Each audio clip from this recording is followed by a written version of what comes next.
Hello everyone and welcome to another casual review. Today I'm talking about Star Wars Jedi Knight, Jedi Academy. I thought it would be fun to do a small Star Wars marathon for May the 4th day, as I have never played any of these Jedi Knight games, and I wanted to really get into the spirit of Star Wars at this special time of year. Now, in terms of fandom, I'd say that I am more of a fan than the average person, but I'm still not like a super Star Wars fan that knows every single corner of the universe of Star Wars. If I was to give myself a number, 1 being like totally unknowledgeable about anything Star Wars, and 10 being the super Star Wars nerd, I think I'd give myself around like a 6 or a 7. I've seen all the movies, I've seen all of the Disney Plus TV series, but in terms of most like exterior content like the books or like Clone Wars, I've never participated in any of that, so I don't know anything about that. I am trying to watch the Clone Wars now because I hear really good things, and I am trying to play through a couple of Star Wars games just to kind of get myself in the spirit. Alright, so all that aside, I did say that I've never played a Jedi Knight series before, and I did a little bit of research having beaten this game and rolled the credits, and it turns out that I played this game a little out of order. So the collection that I have for the Nintendo Switch includes 2 games, Star Wars Jedi Knight, Jedi Academy, which is what I'm doing a casual review of, and Star Wars Jedi Knight 2, Jedi Outcast. And you can see why I would believe this. I assume that Star Wars Jedi Knight, Jedi Academy was the first game, and Star Wars Jedi Knight 2 was the sequel to this game. However, there are 4 Star Wars Jedi Knight games that take place before this game. So yeah, I played these a little bit backwards, and I don't think I'll go through the first 3 Star Wars Jedi Knight games, at least in terms of this marathon, because yeah, these 3 other games aren't on the Nintendo Switch as of this recording at least. So yeah, a little bit of a goof there. However, this story was kind of like a standalone story. There were reoccurring characters from the Star Wars Jedi Knight series, but you didn't really need to know that to go into this particular game. Now, this game came out in 2003 for the OG Xbox and PC, and I don't think any other consoles other than that until it was ported to more modern consoles. This game kind of shows its age in a couple different ways. One of the glaring, obvious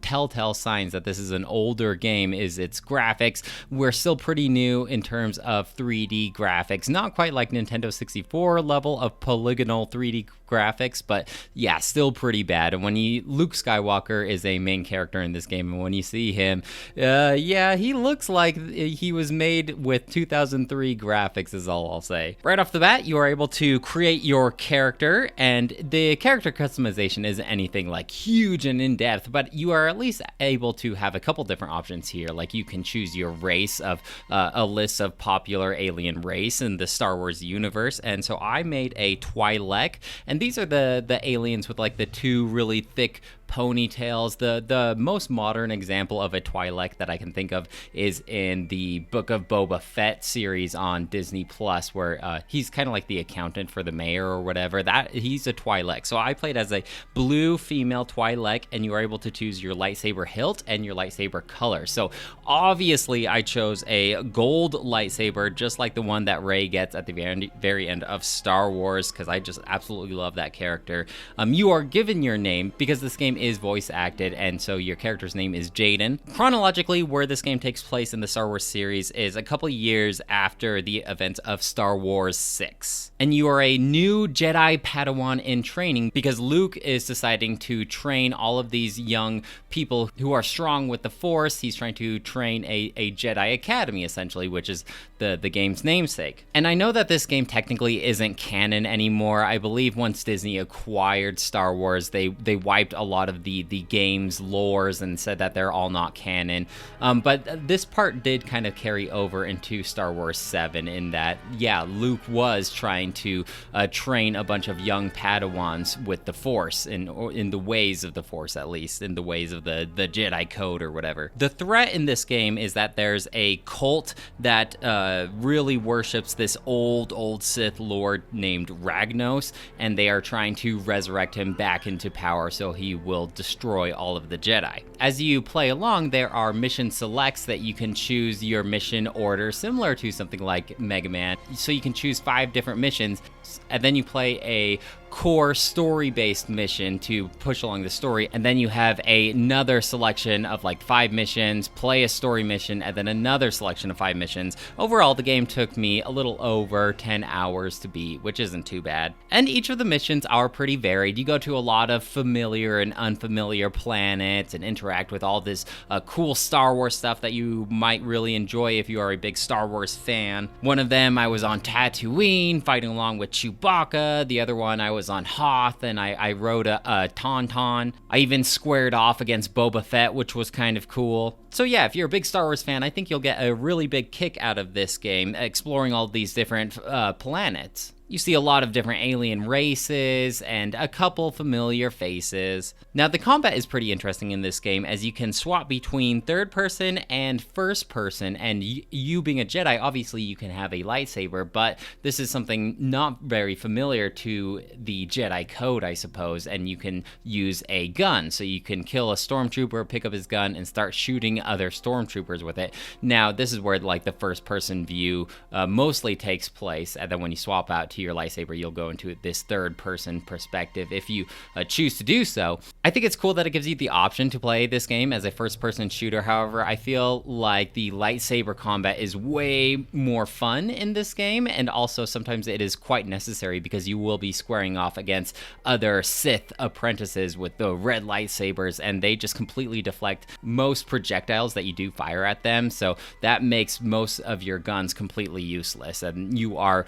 having to resort to using a lightsaber anyway. As you play along, I mentioned that you play through a select few story missions before you are able to select your mission once more, and every time you beat one of these, you are able to rank up in your Jedi mastery, and your powers get stronger, and then you can eventually choose if you want a single lightsaber, 2 lightsabers, or the double lightsaber Darth Maul style, which I think is pretty cool. And I ended up doing the 2 lightsabers, so I had a gold one and a purple one, like Mace Windu's lightsaber. And I do like the core concept of getting stronger as you progress. Every time you do beat a mission, you are able to put a skill point in one of 8 different Jedi abilities. So you have your core abilities that all Jedi have, this being like your speed, your super jump, your force push, your force pull. But on one side, you can invest in the light side of the force. So these 4 abilities I felt like were pretty boring, but near the end of the game, I actually felt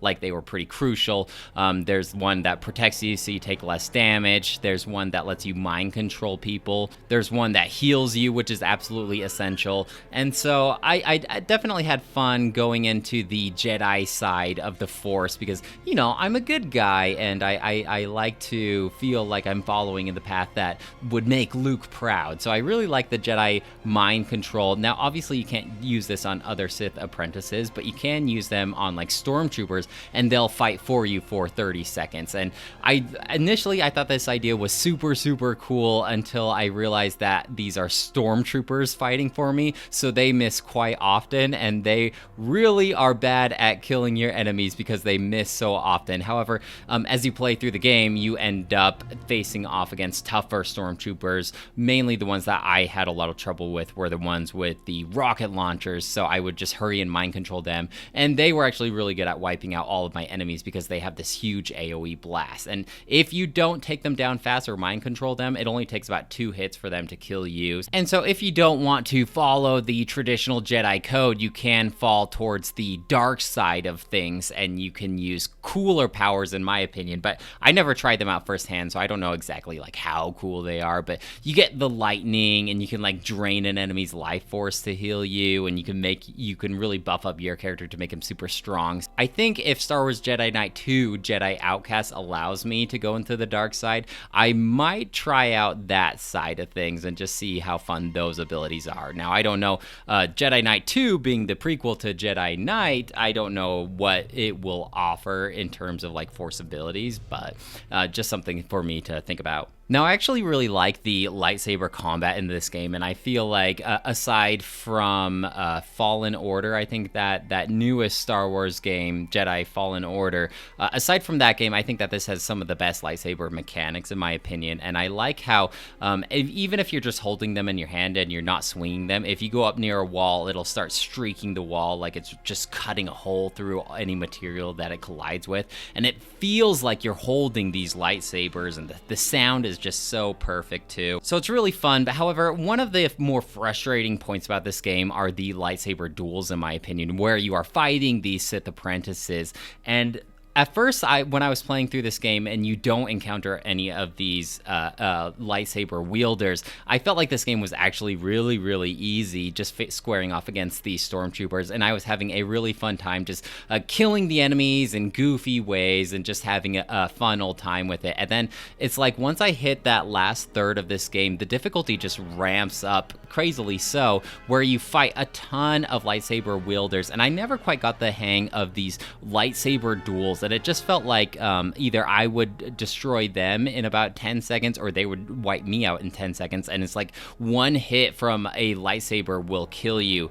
And so I was confused because this game was so simple until this point, and I did a little research online. And it's just like the combat mechanics for these lightsaber controls are crazy in depth, and I could never quite get the hang of it. So I ended up making a save file every time before I got into a lightsaber battle, just because the checkpoints in this game are so sporadic that if you do die, you could be sent back like a good 10 minutes and lose that amount of progress if you didn't save yourself. And you're able to save like whenever you want, even in the middle of combat, you can make a save file. So that's like not a big deal, but it's still kind of frustrating when you feel like you're just mashing your lightsaber attack button, just hoping that you'll wipe them out before they wipe you out. And yeah, I did mention like the stormtroopers equipped with the rocket launchers, or when I did square off against Boba Fett, I felt like just 2 shots of his homing missiles would absolutely wipe me out. So there were some frustrating times and